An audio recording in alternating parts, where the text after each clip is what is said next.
Welcome to the Biomedical Engineering Capstone Design Lab, where we dive into hands-on data logging using thin film pressure sensors, Arduino, and SD cards. In this session, you'll learn how to interface a pressure sensor with Arduino modified code for data storage and analyze results in Excel. By the end, you'll be able to wire up the hardware, communicate with an SD card using SPI, and verify your data acquisition process.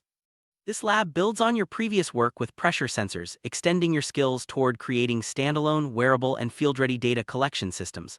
Let's get started by reviewing the learning objectives and setting the stage for a practical, engineering-driven experience.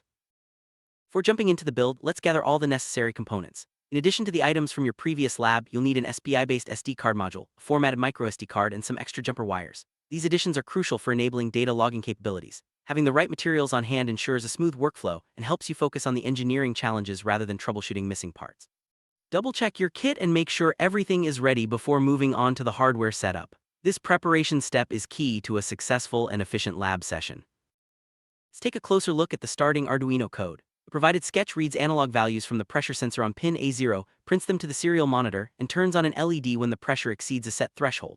This foundational code is your launchpad for adding data logging features. Understanding how the code interacts with hardware is essential before making modifications. By reviewing the logic and structure, you'll be better prepared to implement changes that enable SD card storage, ensuring your sensor data is captured for later analysis.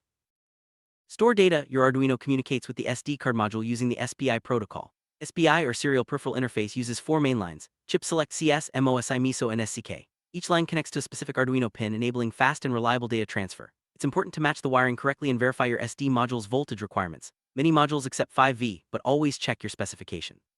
Understanding SPI is fundamental for troubleshooting and ensures your data logging system operates smoothly. Now let's assemble the hardware. Start by wiring the pressure sensor. Connect one leg to 5V, the other to A0, and through a 10K omega resistor to ground. Next, set up the LED circuit with a 330 omega resistor on pin 9.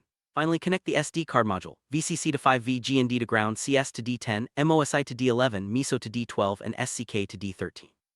Ensure all grounds are common to avoid communication issues. Careful wiring is essential for reliable data acquisition and prevents frustrating errors during testing.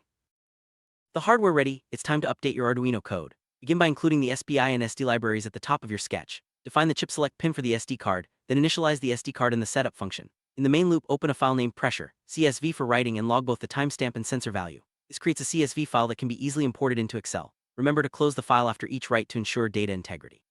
These software changes transform your Arduino into a powerful data logger. After uploading your modified code, it's time to test the system. Open the serial monitor to confirm the SD card initializes correctly. Apply pressure to the sensor and observe the LED's response. Once you've collected some data, power down the Arduino, remove the SD card, and insert it into your computer. This step-by-step verification ensures your hardware and software are working together and that your data is being properly recorded. Troubleshooting at this stage helps catch any wiring or coding errors before moving on to analysis. With your data safely stored on the SD card, you're ready to analyze it.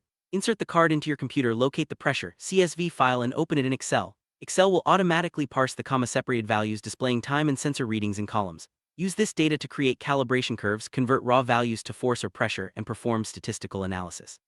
This step bridges the gap between hardware experimentation and meaningful engineering insights, allowing you to visualize and interpret your results.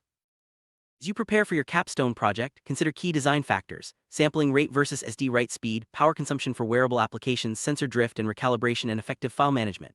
Balancing these elements is crucial for developing robust field-deployable data acquisition systems. Reflect on your lab experience and think about how these considerations will shape your final project.